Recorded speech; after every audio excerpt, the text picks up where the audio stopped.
Welcome to the Weekly Homicide Report, the weekly program where we talk about all the people that needlessly died at the hands of another person. So let's take a look at this week's graph. Chicago had 15 homicides and is closing in on the 500 mark. They've had double-digit homicides every week since April. Philadelphia had 5 murders last week, and I'm honestly thinking that they aren't updating their numbers because they haven't had 5 or less since, again, last April. Baltimore registered 4 homicides. This is their 5th week in a row with 6 or less murders. Milwaukee also had 4 homicides. This is pretty standard for Milwaukee. They've had around 3 or 4 for a couple months now. Washington, D.C. shows no homicides last week, and is another one that I think they're just not updating. They normally have like 3 to 5 per week, so having none isn't a stretch, but still unlikely. And good old Minneapolis registered 1, which is about average for them. They are 1 to 2 per week normally. On to the mass shootings. There were 13 last week, which is sadly considered a good week. We are currently averaging 15 per week, so even 2 less is considered a win.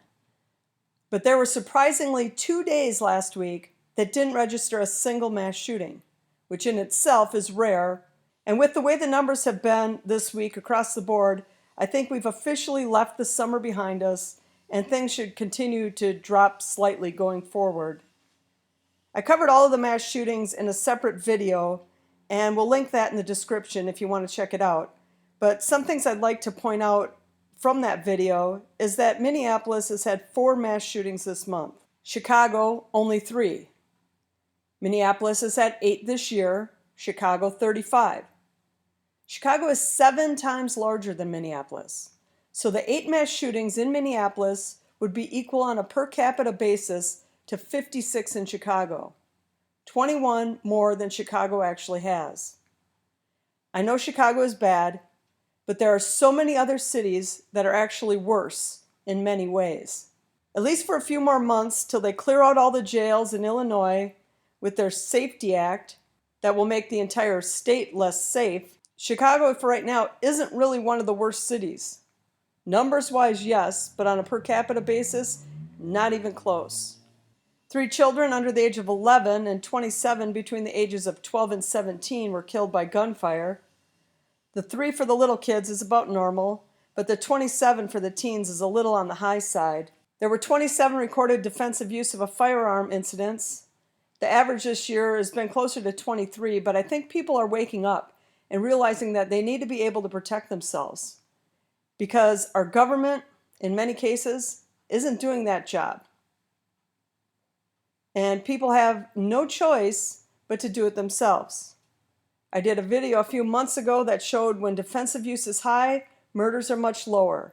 So the higher these defensive use numbers are, all the better. On to the murder-suicides. Now, these are just the ones done with a gun. And so far in week 38, we're at 500 for the year, and that's an increase of 8 from last week. We are currently averaging 1.9 per day, and last year it was closer to 1.5 per day. So these 8 numbers is actually pretty low. Well, that's all I have for you today, but I'll be back next week with the week 39 numbers. Until then, have a great week, and I'll catch you next week. Support this channel and pick yourself up some original crime-related apparel.